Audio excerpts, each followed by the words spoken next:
Ricky Bobby. And I'm Cal Naughton Jr. We just want to take a moment to talk to you about snow blindness in cats. It's affecting more and more cats every year, and it scares the living shit out of us.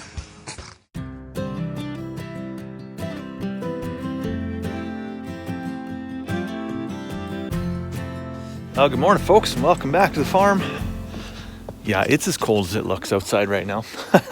We are in the middle of a blizzard, and this is like the worst time to be in a blizzard because I have to take the sausage sisters into Grand Prairie for butchering today. And so I don't know what condition the Emerson Trail is going to be in, but hopefully it's somewhat clear. I guess it's going to be an all lights on, very slow moving trip. Try and keep all our wheels touching the pavement. But before we head off, we'll just have a little peek in the trailer here. The girls were an absolute nightmare to load yesterday afternoon, and we're really just not set up. The pens are not set up properly for loading. I mean, this is a horse trailer, so the door has to swing wide open as opposed to a sliding style door, so it's just not conducive to success. But let's have a look inside here. Good morning, ladies. Hopefully you had a good sleep. We gave them a few treats yesterday just to kind of get them in there.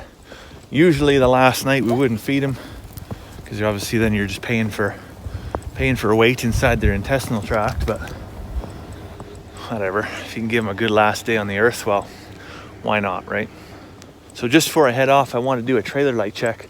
These GMC pickups have a really cool feature where there's a button on the dash you can use to check your trailer lights, and you can get out and you can walk around and have a look at this. Test the backup lights, brake lights, left signal,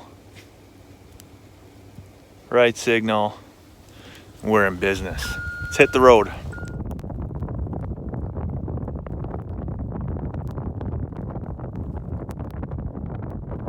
So, made it to Grand Prairie. Let me tell you, what a white knuckle ride. It is a good thing that I keep a bottle of Tums on the dash of my truck because I'm about to eat this whole goddamn bottle. Let me tell you why.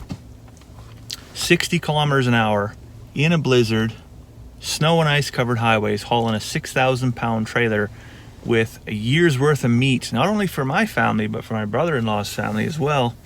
Talk about precious cargo. And to top it all off, I don't know if you can tell what color that trailer is back there. Probably not, right? Yeah, it's white. It's white. In a blizzard, I'm driving a white trailer. I'm the guy that showed, I might as well be made of plexiglass. I'm literally the guy driving a invisible trailer in a snowstorm. But we're here.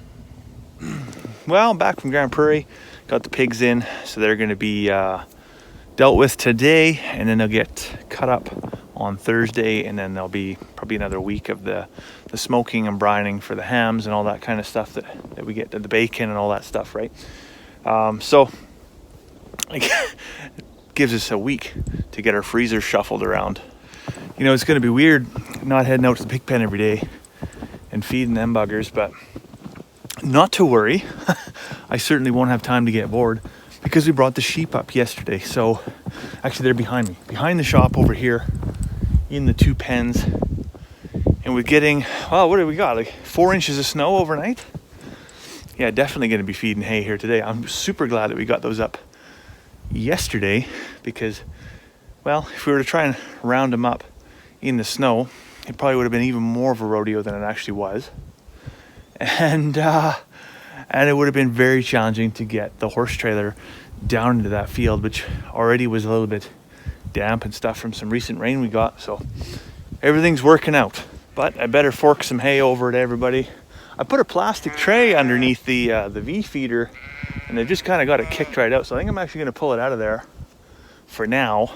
The theory was that any of the hay that they just drop would then land in the plastic tray, and it would give them an opportunity to clean it up.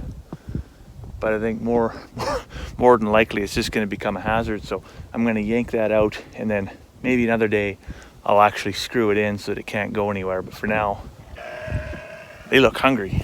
I'm in the kitchen here now. What better time than right now, after having just taken the pigs into the butcher, to have a pork roast. So we have some from last year left over. It's this beautiful pork shoulder roast.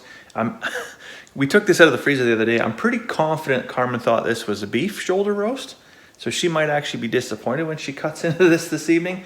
But I'm going to put it in a slow cooker. And, well, sometimes it's tough to be interesting and think, well, what can I do with, you know, the limited amount of food that we grow, and just to kind of keep it, you know, edgy and still, you know, so you don't just get bored of potatoes and carrots all the time. So, pork shoulder roast. I have 3 onions, two little red onions and 1 white onion that I just peeled the skins off of. Actually, I haven't even diced them up yet. And believe it or not, just peeling the skins off of these little guys was enough to make me feel like I was bathing in battery acid. So what I'm going to do is I'm going to dice those up nice and fine, layer them on the bottom of the slow cooker, lay the pork shoulder roast in there, and then I'm going to season it with some pepper, some smoked paprika, and then I'm going to put a generous splash of lime juice in there just to give it a little hint of citrus. Funny story, while I was in the spice cupboard, well actually before I went in the spice cupboard, last night Carmen made a whole whack of raisin cookies, and they are, by the way, they are delicious. I'm not saying they're not delicious, they're fantastic. But she said, there's something missing from them. And I said, well, what did you put in it? And she said, well, I just put cinnamon in because I didn't have nutmeg. And I'm like, oh, well, did you not have any allspice? No. So I came in here to grab the smoked paprika, which was sitting right there. Now, right underneath, that's allspice. In behind these two, right here, that's nutmeg. And she says men can't look for things. I don't know. Anyway, it's all set up here. Smoked paprika, black pepper, diced onions, a little bit of lemon or lime juice. Lids on. Manual, low. Come back in 6 hours and we will not be disappointed.